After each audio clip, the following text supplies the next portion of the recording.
Assalamualaikum warahmatullahi wabarakatuh. Nah, coba buka bukunya. Buka bukunya. Kemarin terakhir pewarisan kelainan buta warna ya? Nah, iya kan? Iya. Nah, hari ini coba buka bukunya halaman 146. Hah? Pewarisan kelainan hemofilia. Apa itu hemofilia coba? Apa pengertian hemofilia? Darahnya terus cair habis lambung. Hemofilia itu artinya apa? Darahnya terus mengalir. Darah sulit menggumpal, ya. Jadi darah sulit apa? Menggumpal. Paham ya? Nah, misalkan ketika terjadi luka, ketika misalkan luka ini, udah kan kalau misalkan luka kan mengeluarkan darah, ya kan? Nah, jadi kalau ada orang-orang yang dia darahnya sukar menggumpal atau sulit menggumpal. Nah, itulah yang disebut dengan apa? Penyakit hemofilia. Artinya darahnya itu terus menerus keluar begitu ya. Mengalir terus kan begitu. Nah, jadi sukar membeku. Paham ya? Jadi darahnya sukar membeku.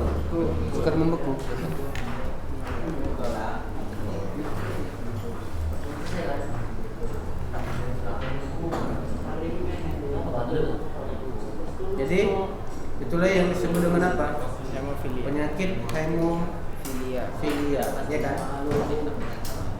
Nah, penyakit hemofilia ini ya itu bisa juga diturunkan kepada keturunannya, begitu. Nah, jadi perhatikan. Jadi di sini kalau pada laki-laki, perhatikan semua ke depan. Pada laki-laki, ya, itu kalau misalkan keturunan laki-laki, paham ya? Kalau misalkan keturunan laki-laki, nah nanti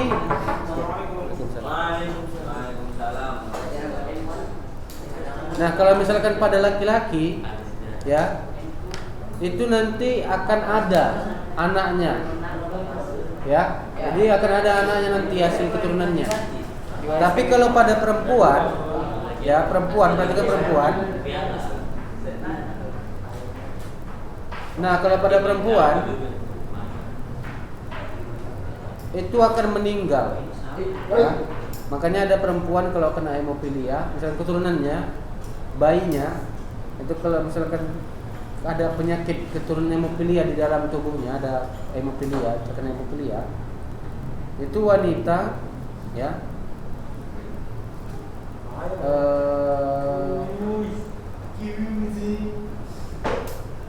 Akan meninggal pada saat langsung meninggal itu.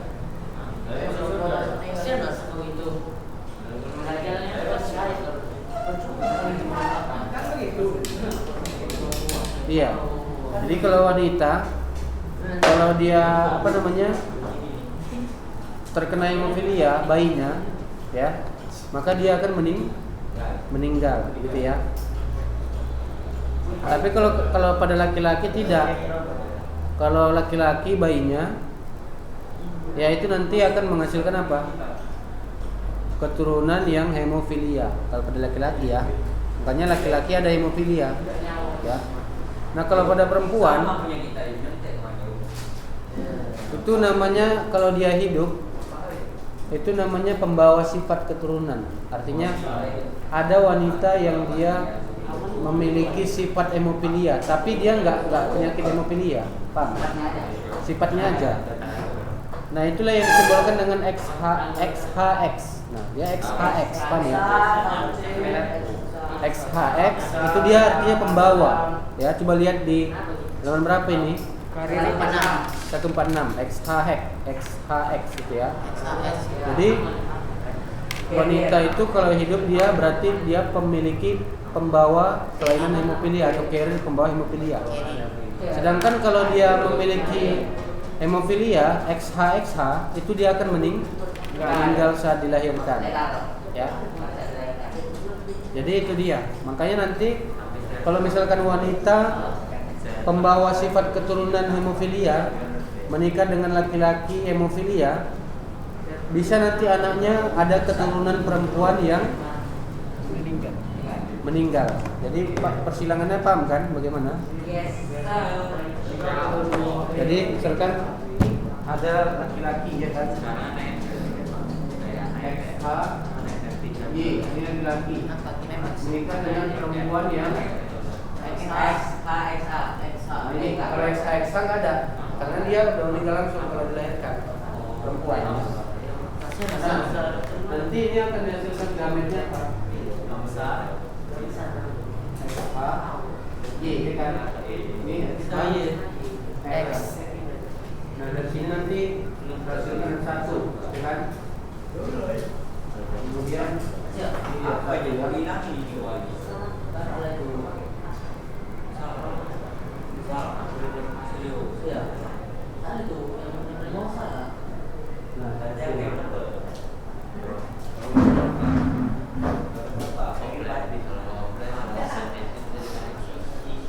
berarti apa?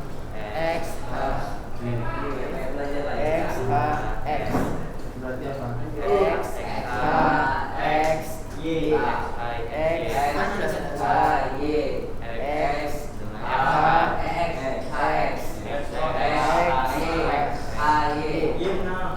Berarti nanti ada satu keturunannya. Maksudnya ada kemungkinan anaknya. Ada kemungkinan anaknya yang meninggal.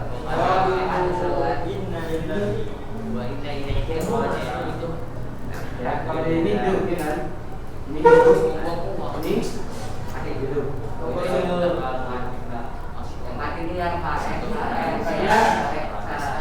Itu kalau pria hemofilia. Pria hemofilia ya. Oke. Oke ya. Nah itulah penyakit hemofilia. Ya. Nah coba kita lihat halaman 147. Penerapan pewarisan sifat dalam pemuliaan makhluk hidup. Nah ini ya, coba perhatikan. Jadi ada namanya penerapan pewarisan sifat dalam pemuliaan makhluk hidup. Yang pertama yaitu pewarisan sifat dalam pemuliaan tanaman. Nah, jadi ada pewarisan sifat dalam pemuliaan tanaman. Paham ya? Nah jadi di sini ya, di sini nanti coba kita lihat, sudah lama manusia memanfaatkan pengetahuan terkait dengan genetika di bidang pertanian. Salah satunya yaitu dalam penyiapan bibit unggul melalui pembuatan varietas hibrida. Pernahkah kamu mendengar varietas padi hibrida atau jagung hibrida? Varietas hibrida merupakan suatu jenis tanaman yang merupakan keturunan dari persilangan antara dua atau lebih jenis tanaman yang memiliki ciri-ciri genetik yang berbeda. Persilangan ini tentunya juga berdasar pada penemuan yang dilakukan oleh Mendel tentang hukum pewarisan sifat. Varietas hibrida ini dibuat untuk mengambil manfaat dari munculnya kombinasi yang baik dari induk-induk yang disilangkan. Nah, jadi perhatikan ya. Jadi di sini ada namanya varietas hibrida ya. Varietas padi hibrida dan jagung hibrida. Nah, artinya bagaimana? Perhatikan. Gimana tuh? Di sini diambil padi-padi ya, padi-padi yang kualitasnya bagus ya, paham ya? Nah, misalkan tanaman padi yang kualitasnya bagus itu nanti diambil kemudian disilangkan dengan yang berbeda ininya. Nah, jadi nanti kita mau ngambil sekarang ini yang sifatnya bagaimana kan begitu. Misalkan padinya ya, contohnya di sini padinya nanti apa? Yang kualitasnya menghasilkan padi lebih banyak kan begitu. Kemudian lebih wangi ya kan? Lebih cepat dipanen. Nah, itu nanti bisa kita silangkan kan begitu. padi-padinya ini bisa kita silangkan sehingga nanti didapatlah kualitas dari anakan yang lebih baik kan begitu kan. Jadi padi-padinya kita silangkan, padi dari jenis kualitas yang berbeda ya. Padi dari kualitas ya jenis yang kualitas berbeda itu kita silangkan ya, sehingga nanti didapatkan padi-padi yang yang nanti memiliki kualitas yang lebih baik kan begitu.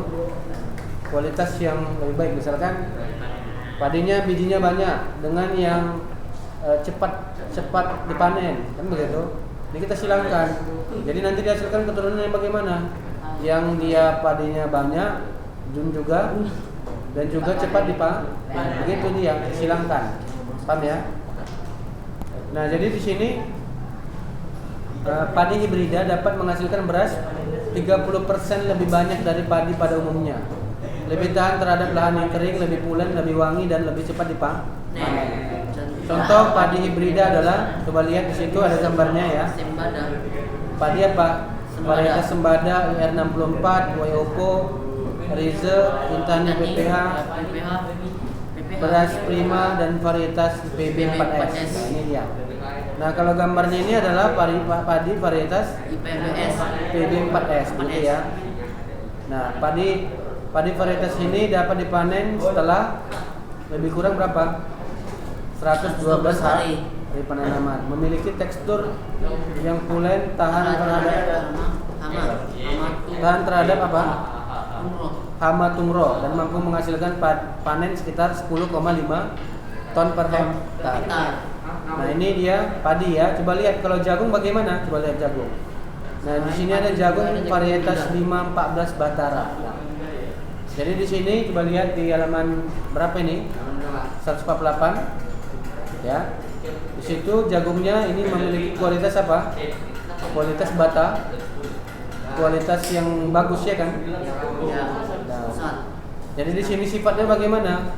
Hasil panennya yang lebih tinggi, tanaman jagung tidak mudah busuk sehingga cocok sebagai pakan ternak sapi dan domba ya. Nah, jadi di situ ada namanya berbagai jenis jagungnya ya. Ada hibrida C1, CP1, CP2. Nah, itu ya. Paham ya? Nah, jadi bagaimana proses penyilangannya? Proses penyilangannya kan udah saya jelaskan kemarin kan, melalui penyerbukan, kan begitu. Dengan penyerbukan itu nanti kan dihasilkan biji, ya kan, bijinya itu kemudian ditanam menghasilkan tumbuhan baru. Tumbuhan baru itulah yang nanti akan menghasilkan apa namanya? Individu baru yang memiliki kualitas yang lebih baik, kan begitu. Paham ya? Nah, itu dia. Paham ya? Jadi melalui proses penyerbukan, paham ya? Nah, disilangkan misalkan ini diambil nanti serbuk sarinya, pindahkan ke kepala putih yang ini, gitu ya, paham ya? Nah, itulah dia kalau pada tanaman. Nah, kita lihat pada hewan, halaman 149. Ya, contohnya ayam apa ini di situ gambarnya? Plymouth Rock putih. Nah, jadi di sini dikatakan bahwasannya pewarasan sifat berperan penting dalam pemuliaan hewan untuk menghasilkan hewan ternak berkualitas tinggi. Nah, jadi nanti dari persilangan nanti ya kalau hewan ya nanti dihasilkan apa? Hewan yang berkualitas tinggi ya. Misalnya unggas yang mampu menghasilkan banyak telur dan apa? Sapi yang mengkualitas susu dan daging yang lebih baik ya. Coba lihat itu gambar ayamnya ya. Berarti nanti ayamnya ini bagaimana itu, coba lihat. Ini namanya apa? Ayam apa ini? Ayam Plymouth Rock putih, ya kan? Coba kita lihat keterangannya. Masih ingatkah kamu dengan ayam potong atau ayam broiler yang sering dikonsumsi masyarakat? Tahukah kamu bahwa ayam potong ini sebenarnya merupakan hasil persilangan beberapa jenis ayam? Ayam broiler dapat dikelompokkan berdasarkan asal daerahnya, yaitu Amerika, Mediterania, Inggris, dan Asia, ya.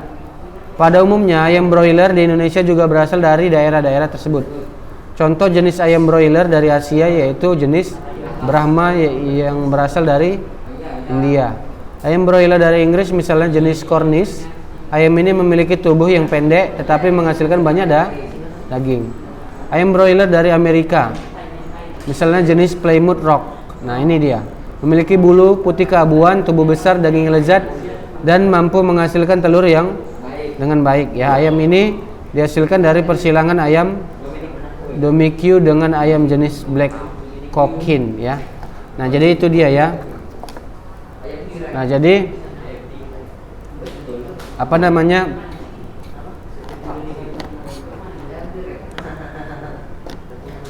Nah, jadi di sini ayam Plymouth Rock putih ini ya adalah ayam yang mampu menghasilkan telur yang baik, daging yang lezat ya kan. Kemudian bulunya putih keabuan, begitu ya. Paham ya? Nah, jadi bagaimana cara kita menghasilkan keturunan yang baru?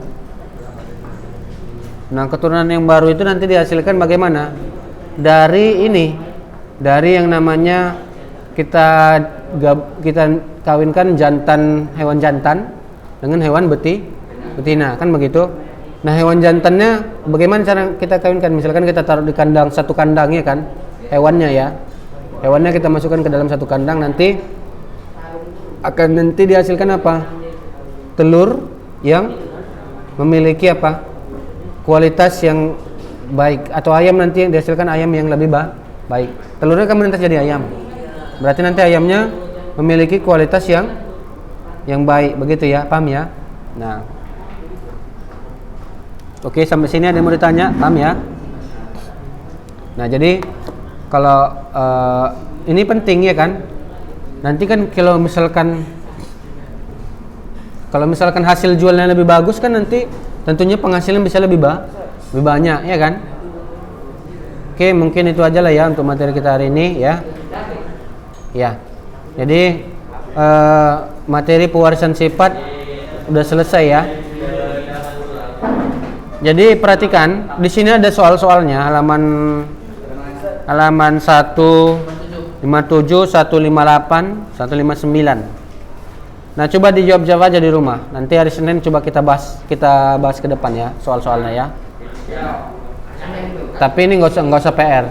Karena gini, nanti ini halaman 159 bagian B itu sering Ustadz masukkan nanti ke ujian semester. Atau nanti soalnya beda tipe, tapi sama seperti itu. Makanya harus paham ya. Kalau nanti kita lanjut ke bab selanjutnya, nanti pasti kalian nggak ngerjakan ini ya. Jadi nanti di rumah dibahas-bahas saja supaya ujian semester bisa dijawab. Karena ujian semester tinggal beberapa bulan lagi ya kan. Ya. Oke lah ya. Demikianlah, assalamualaikum warahmatullahi wabarakatuh.